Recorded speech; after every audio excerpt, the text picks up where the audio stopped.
Yes, all right.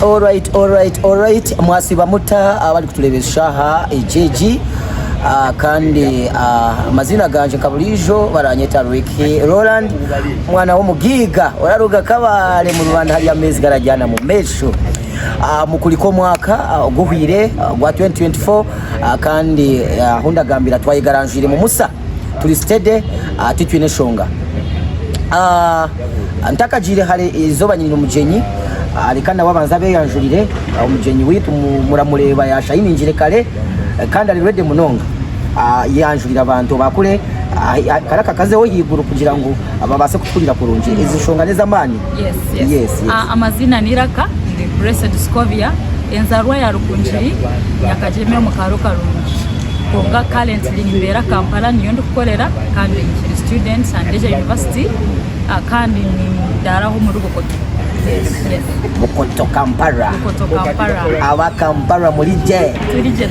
Yes, itwe tuliyoni itwe mu Western nyowe ahunda gambira ndabera mbarara mu Rulembo kandi national ganti Scovia una tayarisa ndi mu rundi rwanje bwo kubanza ku meetinga atwire tukwatagana tukatandika music hamwe imyaka minji ho nangwe tari minji munonge nyuma amgene elizoba natunga chance yo konjera ku mutayarisa.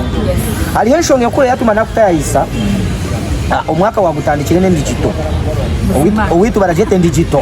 Yes.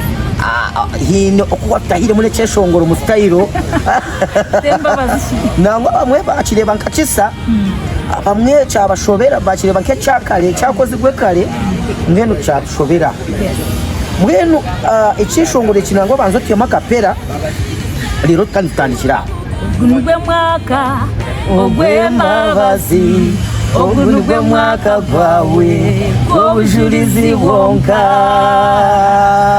Yes, ndagirira kamwari hurira ni wogwe Blessed Scovia.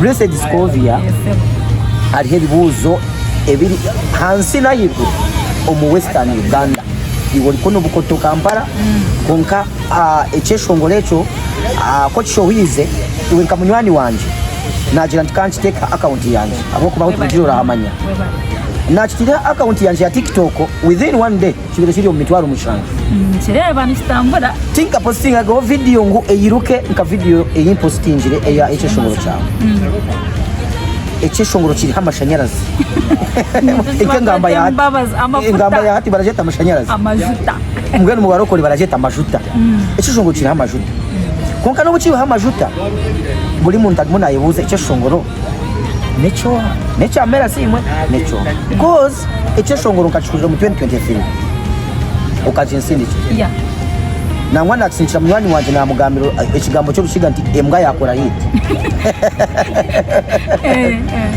then kuwa ichire wabyama nahoza kurira ntoka zayishomero kwega mu university then kuna birendi yaho echeshongoro na ureba umucara yacishoza abantu bamwita Merasim akiri mu bizi memwe cyo nakigamba hamwe akago businga nayebuza Merasim niwe mukamo w'Kishongoro ni Scovia who is the owner of the song nangwa ati nakibuza nyenka naba mwa babiri bakimanyireho abo wagisindikire basigana bene so niyo shonga kure ni kwenda shoborerezo Ekishongoro okachiyali Merasim akachiyaliwe ninga mwena ina umwakiri webare munonga wenshongeje na nomuramo obune kibuzeje wankoraje munonga kandi webare kurumira rwaba ishongoza bamwe babizo kugayo.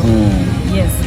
Ekishongoro eki wagira ngo kacure 2023 nka mazimana gagira ngo ekishongoro eki cyo kikatandikwaho 2018. Yes. 2018. Yes. Kaberi overnight 31st December turukuza kuzo mwaka omusya. Yes. Hinkazambarara era kikarugambara nore niyo kiriyo following guys. It's just trending. It is trending seriously.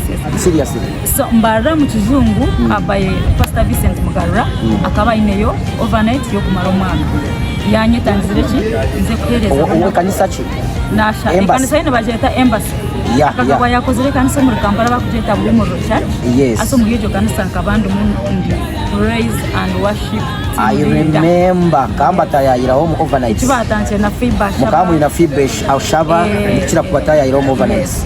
So Vincent we yanakora ibintu mwe nanyine time nange tamazima ndebita. So mu mwaka ogwe ntakwenda kushisha bwire yanye tatu akora overnight ngashayi shatu mpaka shamu kaga kukorugo. Twazaho twayishongora so kuzakire shamu kaga Pastor Vincent yatemba katuti ya ishongore se shongoro ya kurusyo mwaka zikaza kashamu kaga exactly ya ishongore se shongore shiri kugira ngo mukuricho mwaka bantu mwe mukuricho mwaka.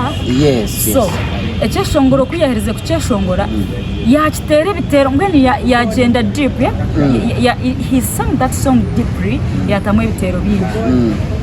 So kuyahereze kutera yankwaso muzindaro kuyankwasizo muzindaro nyowe obumwoyo wa mukama yizire cyeshongora cyo kikarwo mu iguru by the way ine no be nabuza na Blessed Scovia kabanza kucyeshongora kunga hine kiyayi iki aha no cyarugire kuyampira muzindaro naura ecanyije aho nanye akaja akaraja tumukuricho mwaka nija naja ogunugwe mwaka kuba tukatoshira mushamsha naja ogunugwe mwaka ogwembabazi ogunugwe mwaka gwawe gobujurizi wonka. Oh my God, abantu kasabata mwe uri akakurikisa abantu mwaka then umuntu wa mukama yakokurangira prophetic. Wow. Yes. So echo shongoro nchirebire mu 2024 mera simwa chitiri.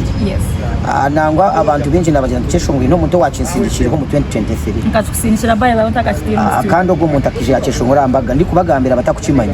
So ezo wabegambirira nywe mbire ni mantu kacishoza 2023 bonkano ureba ngo founder yacu akoniyo cyane chikarugo mu 20 wali kuwagamba mwaka 2018. Wow. Ngakuna riziremba robo abantu batanga kutendereza mu makanisa batendereza cyakwa ayinizira gukorera vision yo kushiteko mu studio ngahurira bari kushitendereza nifika this is my song nuko kugenda kagera kinga kitwara mu studio ni wampagwire na studio yo kushitwara mu kanza tendo wade kugambira ntironda studio nonji uri kuchinsindikiro kabanza bakikora nkakanani stop na kugira ntironda studio nonji okole version y'ekeshongoro cyo kiri cyo nkabanza muri Kampala nakora ka studio kari aho wanjira tware cyeshongoro wade ebyo nabirgaho nareba wansindiko wa Musimenta Florence connecting Deus no kumubiha twambiha yamboka harasi manyikara koro bwa house garubiki Deus kuyandebera kujakana maja Scovia nimwe mwamuriyo no munchanga changa tapana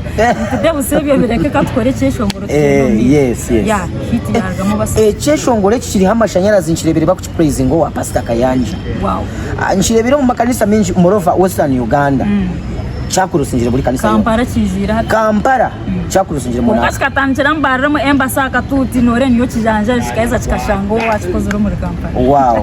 Akambaze akambinjuse Scovia naenda kweshongora aha chivuru canje ebiro 30 abyo kwa kashatu aho Spirit Fire Church nomwe abeshongozi abutukuzire nabo mu jijo musa kandi yabasa kuba nabereka ekeshongoro burugo bwaco abweshonga yo bwire turaza kujana part 2 kandi tucayongera kumutwara hama TV gatali gamwe na gamwe n'ama radio abanze ajanjaza abantu butuma ekeshongoro aho yacihire buri muntu abase kucenga mukama batyonje. Amen. Bye.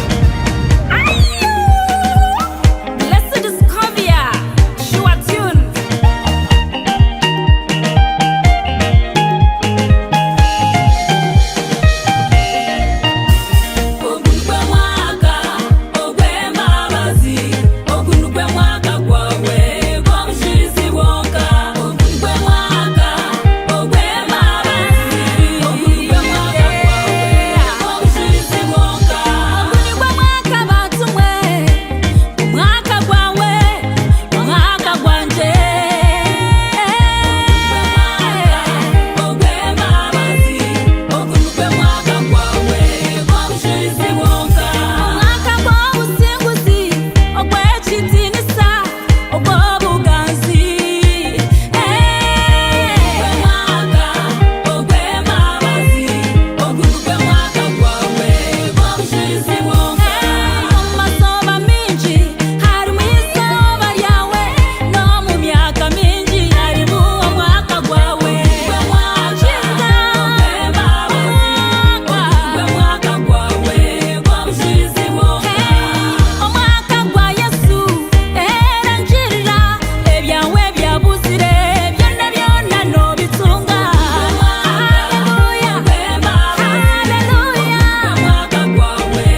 gwawe